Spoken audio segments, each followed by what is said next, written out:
तो एपिसोड की शुरुआत के साथ हमें दिखाया जाता है चैंग और याओया को, जो कि मिस वांग के साथ बैठे होते हैं। और मिस वांग यहाँ पे चैंग से पूछती हैं कि क्या अब मुझे अपने सन के रिलेशनशिप के बारे में इंटरनेट से पता करना पड़ेगा? क्या तुम मुझे खुद नहीं बता सकते कि तुम किसी के साथ रिलेशनशिप में हो? तो इसके रिप्लाई में चैंग उनसे कहता है कि ये मेरी लाइफ है और मुझे अपना लाइफ पार्टनर चुनने का पूरा हक है, और मैं आपको बताऊं या ना बताऊं इससे कुछ चेंज नहीं होने वाला है। ये फैक्ट है कि मैं याओया को पसंद करता हूँ और उसी के साथ अपनी ज़िंदगी बिताना चाहता हूँ।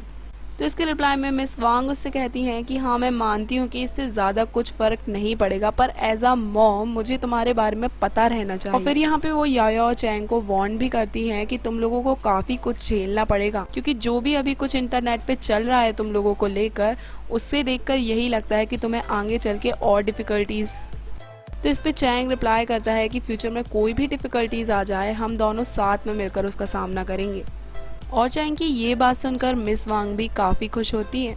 फिर कुछ देर बाद चैंग और याओया को ऑफिशियली कपल अनाउंस कर दिया जाता है और इसको लेके काफ़ी ज़्यादा इंटरनेट पे बवाल मचता है, जिसकी वजह से चैंग भी थोड़ा टेंशन में होता है। तो याओया उससे पूछती है कि क्या तुम मेरी वजह से टेंशन में हो, कि तुम्हें लग रहा है कि मैं ये सारे हेट कमेंट्स नहीं झेल पाऊंगी? तो इसके रिप्लाई में चैंग उससे कहता है कि मैं उस वक्त कुछ ज़्यादा ही इम्पल्सिव हो गया था और मुझे लग रहा है कि मेरे एक्शंस की वजह से वो लोग तुम्हें टारगेट ना करने लगे। एक्चुअली मैं यहाँ पे वो उस इंसिडेंट के बारे में बात कर रहा था जहाँ पे उसने सबके सामने याओया को किस कर दिया था। इस पे याओया उससे कहती है कि तुम्हें चिंता करने की कोई भी ज़रूरत नहीं है, अब मैं काफ़ी स्ट्रांग हो गई हूँ। और ये सुनकर चैंग उससे कहता है कि अच्छा, मेरी शॉर्टी इतनी बड़ी हो गई है। कार की फ्रंट सीट पे बैठा हुआ रूही कहता है कि मुझे नहीं पता था कि मुझे यहाँ पे एक के ड्रामा देखने मिलने वाला है। फिर आगे हमें दिखाया जाता है बेस कैंप का सीन, जहाँ पे याओया बेस कैंप में पहुंचकर काफ़ी डेयरिंग बनकर अपनी लाइव स्ट्रीम चालू कर देती है। उसे लाइव देखकर सब लोग कमेंट करने लगते हैं कि उसे अभी लाइव स्ट्रीम नहीं करनी चाहिए, जबकि उनकी रिलेशनशिप के बारे में अभी अभी अनाउंसमेंट हुई है। इस पे याओया कहती है कि अगर मैंने लाइव स्ट्रीम का कोटा पूरा नहीं किया तो मेरे पैसे कट जाएंगे, और क्योंकि ये मंथ का एंड चल रहा है तो उसे बेशरम होकर ये लाइव स्ट्रीम करनी पड़ रही है। और याओया की ये लाइव स्ट्रीम चैंग भी अपने रूम में बैठकर देख रहा होता है। फिर तभी एक फ़ैन चैंग के बारे में याओया का ओपिनियन पूछती है, और फिर याओया यहाँ पे अपना पार्ट शुरू कर देती है कि चैंग एक काफ़ी अच्छा शूटर है और वो टॉप 3 शूटर्स में से एक है। और फिर यहाँ पे बातों ही बातों में वो ये भी बता देती है कि कैसे चैंग ने उसका हाथ पकड़कर अपनी मॉम के सामने ये कहा कि वो याओया को कितना चाहता है। फिर इतने में उसे रियलाइज़ होता है कि उसने अभी अभी क्या बता दिया। फिर वो सबसे सॉरी कहती है और उनसे कहती है कि वो अपनी रिलेशनशिप का शो ऑफ नहीं करना चाहती। एक्चुअली में ये दोनों कहते तो हैं कि वो अपनी रिलेशनशिप का शो ऑफ नहीं कर रहे हैं, पर बहुत शो ऑफ करते हैं। वहीं दूसरी ओर चैंग याओया की बातें सुनकर काफ़ी मज़े ले रहा होता है और फिर डायरेक्ट नीचे आ जाता है, क्योंकि याओया आज एक नया शिकिगामी यूज़ कर रही होती है, यानी कि गेमिंग कैरेक्टर, और काफ़ी बुरा खेल रही होती है। तो चैंग उससे कहता है कि अगर तुमने किसी भी गेम में ये शिकिगामी यूज़ किया तो मैं तुम्हारा सर उड़ा दूंगा। फिर याओया से कहता है कि हटो, मैं तुम्हें सिखाता हूँ कि इसे कैसे यूज़ करते हैं। इस पे याओया उसे कहती है कि तुम तो एक शूटर हो, तो तुम एक मिड सोलो प्लेयर का कैरेक्टर कैसे समझा सकते हो? तो चैंग उससे कहता है कि मुझे एक बार ट्राई तो करने दो, और फिर अगले ही शॉट में वो काफ़ी बुरी तरीके से हार जाता है। इस पे याओया उसे पीछे पुश करती है और उसे यहाँ से जाने के लिए कहती है, पर चैंग वहाँ से जाने के लिए रेडी नहीं होता है और फिर अगले ही मूवमेंट में वो याओया को पकड़कर किस कर देता है। इससे याओया काफ़ी शॉक्ड जाती है और कुछ भी रिएक्ट नहीं कर पाती और उससे कहती है कि मैं लाइव स्ट्रीम कर रही हूँ। तो चैंग उससे कहता है कि मुझे पता है तुम लाइव स्ट्रीम कर रही हो। इसके बाद हमें नेक्स्ट डे का सीन दिखाया जाता है, जहाँ पे ZGDX और अल्फ़ा के बीच में मैच हो रहा होता है, और इस मैच में के और कैट के बीच में कुछ इशू हो जाता है और वो एक दूसरे की परफॉर्मेंस से काफ़ी नाराज़ होते हैं, और ये पहला मैच होता है जो कि ये लोग अल्फ़ा से हार जाते हैं। फिर मैच ओवर होने के बाद वो लोग अपने रेस्ट रूम में जाते हैं, जहाँ पर के और कैट एक दूसरे को इनडायरेक्टली ब्लेम कर रहे होते हैं, इवन डायरेक्टली भी कर रहे होते हैं। तो चैंग उन लोगों की बातें सुन के कहता है कि अगर तुम लोग की ऐसी ही मेंटालिटी रहेगी तो हम लोग अगला मैच भी हार जाएंगे। और फिर कैट वहाँ से काफ़ी गुस्से में अपना सामान लेकर चला जाता है, और के भी काफ़ी ज़्यादा गुस्से में होता है। ये सब देखकर याओया चैंग से पूछती है कि क्या तुम्हें के और कैट की फ़ाइट से फ़र्क नहीं पड़ता? तो चैंग उससे कहता है कि वो बच्चों जैसे रिएक्ट कर रहे हैं, उन्हें पिटाई की ज़रूरत है। तो याओया उससे कहती है कि तुम उन्हें प्यार से भी तो समझा सकते हो ना। इसके बाद हमें रात का सीन दिखाया जाता है जहाँ पर याया नोटिस करती है कि 11 बज गए हैं और अभी तक कैट घर वापस नहीं आया है। तो वो ये बात बताने के लिए चैंग के पास जाती है जो कि सोने ही वाला होता है और उसे इस कंडीशन में देखकर कहती है कि क्या तुम सोने वाले थे, तो ठीक है मैं यहाँ से जाती हूँ। पर वो बस इतना ही कह पाती है और चैंग उससे कहता है कि क्या तुम क्या कह रही हो, और उसके पास आता है और एकदम से झपट्टा मारकर उसे अंदर ले जाता है, जैसे एक शेर एक हिरण को झपट्टा मार के अपनी केव में ले जाता है। मतलब बंदे ने बंदी को क्या देखा, उसकी नींद ही उड़ गई। और फिर उससे पूछता है कि हाँ बताओ मैं तुम्हारे लिए क्या कर सकता हूँ। तो याया यहाँ पे काफ़ी टेंशन मोड में होती है और काफ़ी सीरियस होकर बताती है कि कैट अभी तक घर वापस नहीं लौटा है। तो चैंग बिल्कुल अलग मूड में होता है और उसे रोमांस सूझ रहा होता है। वो याया को लगातार चीक्स पे किस किए जा रहा होता है और जिससे इरिटेट होकर याया कहती है कि 11 बज गए हैं और कैट अभी तक घर नहीं आया है। तो चैंग उसे टीज करते हुए कहता है कि 11 बज गए तो तुम मेरे कमरे में सोना चाहती हो। तो याया उसे धक्का देती है और उठकर बैठती है और उससे कहती है क्या तुम सीरियस नहीं हो सकते। और फिर वो चैंग को बताती है कि वो दोनों इस बार एक दूसरे से काफ़ी ज़्यादा नाराज़ हैं और हमारे आने वाले मैच पे इस कारण से कोई इफेक्ट ना पड़े। पर चैंग उसे एक बार फिर किस करता है। अब भाई साहब को बिल्कुल नींद नहीं आ रही। फिर याया उसे पीछे पुश करती है और उससे कहती है कि कल ट्रेनिंग मैच है और अगर हम उसे हार गए तो इसके लिए तुम मुझसे कुछ मत कहना। तो चैंग उससे कहता है कि तुम कुछ ज़्यादा ही सोच रहे हो, वो दोनों कल तक नॉर्मल हो जाएंगे। और फिर उससे दोबारा किस करता है। और फिर वो याया से कहता है कि अगर तुम्हें अभी भी टेंशन हो रही है तो उनसे जाके कह दो कि अगर वो कल का ट्रेनिंग मैच हारे तो वो उन्हें टीम से बैन कर देगा। ये सुनकर याया उससे कहती है कि तुम हमेशा ऐसे ही बात क्यों करते हो, तुम उन्हें प्यार से भी तो समझा सकते हो ना, धमकाने की क्या ज़रूरत है। तो चैंग उससे कहता है कि मैं तुमसे प्यार से बात करता हूँ पर उनसे क्यों करूँ।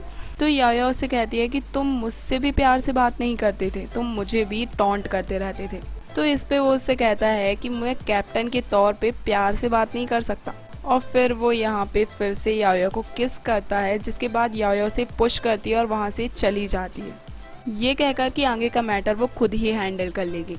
और ये सब कुछ सुनकर चैंग मज़े ले रहा होता है।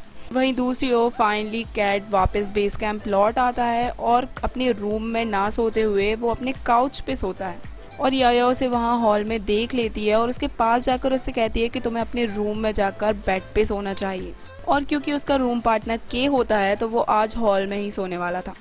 ये सारे नखरे चैंग देख रहा होता है तो वो दोनों को वहाँ पे बुलाता है और फिर उन दोनों को अपनी अपनी मिस्टेक्स बताता है और उन दोनों को वार्न करता है कि वो दोनों अच्छे से खेलें और अच्छे से एक दूसरे को सपोर्ट करें। और अगर वो अपने टीममेट्स को अच्छे से सपोर्ट नहीं कर सकते हैं तो उन्हें ये गेम खेलना बंद कर देना चाहिए। और फिर वहाँ से चैंग चला जाता है। पर इस बात से भी ज़्यादा कुछ इफेक्ट नहीं पड़ता है, वो दोनों अभी भी एक दूसरे से बात नहीं कर रहे होते हैं। इसके बाद याया के से कहती है कि एक्चुअली मैं कैट तुम्हारे साथ डुओ खेलना चाहता है। वो यहाँ पे बिल्कुल सफ़ेद झूठ बोल रही होती है। और इसके बाद वो कैट के पास जाती है और यही बात उससे कहती है कि के उसके साथ गेम खेलना चाहता है। और फिर ये झूठ बोलकर वो उन दोनों का पैचअप करा देती है, जिसपे वो दोनों गेम साथ में खेलते भी हैं और जीतते भी हैं और इसके बाद साथ में डिनर करने के लिए भी बाहर जाते हैं।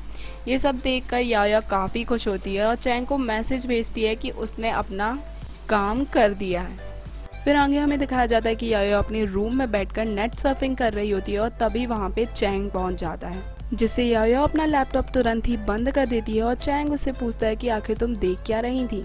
और फिर याया से ये भी पूछता है कि आखिर उसका मूड ऑफ क्यों है, जिसके रिप्लाई में याया उसे बताती है कि जो अल्फा का गेम उन्होंने आज हारा था उसकी वजह से सब लोग हमारे बारे में नेगेटिव कमेंट कर रहे हैं, बट दैट्स नॉर्मल।